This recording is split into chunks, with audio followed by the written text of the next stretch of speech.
Hello, I am Dr. Saurabh Patwardhan from Nandadip Eye Hospital and FECO Training Center, Sangli, India. And in this commented video number 7, I'll be speaking about a case of toric IOL, how I mark it, and let's see some variations in the side port, how it is going to make a difference in my surgery. So I let the corneal surface dry a bit, particularly the area of where I want to mark. I already marked 0180 degree reference marking with iToric Android app which I have developed, and I have to place the IOL at 170.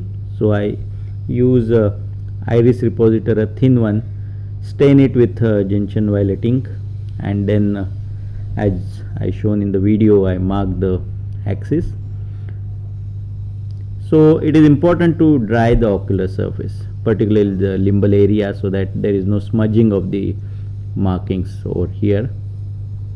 So all well, I start with the side port incision, and just as I do the side port incision, I make it little larger than what I usually make, and that's because of 15 degree blade going inside the anterior chamber a little bit more.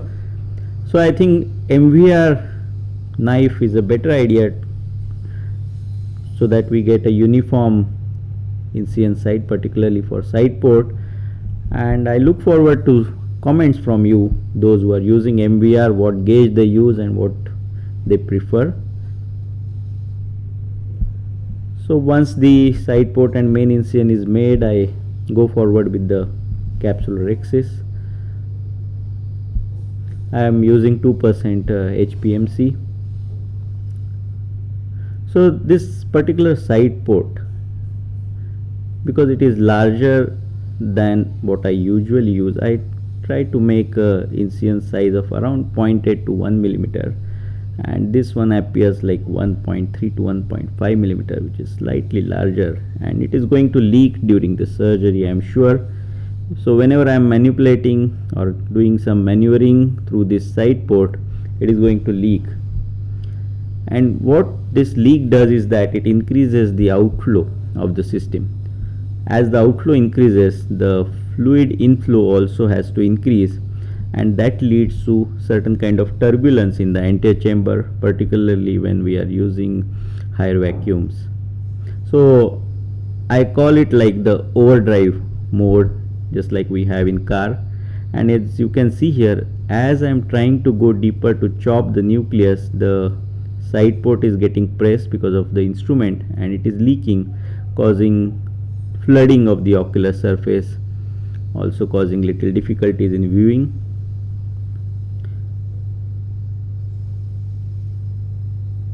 But I continue to do the regular division of the nucleus, and once I start doing the quadrant removal, you will find that the fluidics are little different.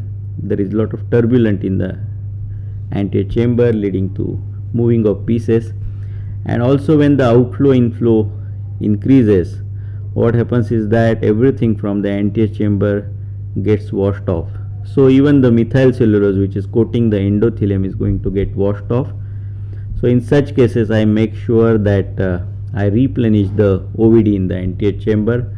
Once I take out half of the nucleus here, you can see the turbulence, how the pieces are flying all around. That is because of the leaky side port. So one way to manage it is that you can make another small side port besides, and just maneuver through that small side port, and you can just hydrate this incision close. That is one way to do it. But if I adjust my parameters, I reduce the vacuum a bit, I can do safe surgery even with this larger side port. But of course, for the beginners, if you want to be more careful, you can just make another small side port besides. Make sure that they are not very close to each other, otherwise they might just tear, and they might just mix and join each other and cause more issues.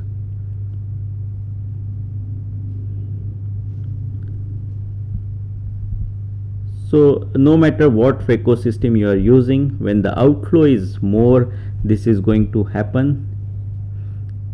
because there is no machine which can compensate the outflow in a very regular manner, so you can expect little bit of turbulence in the anterior chamber.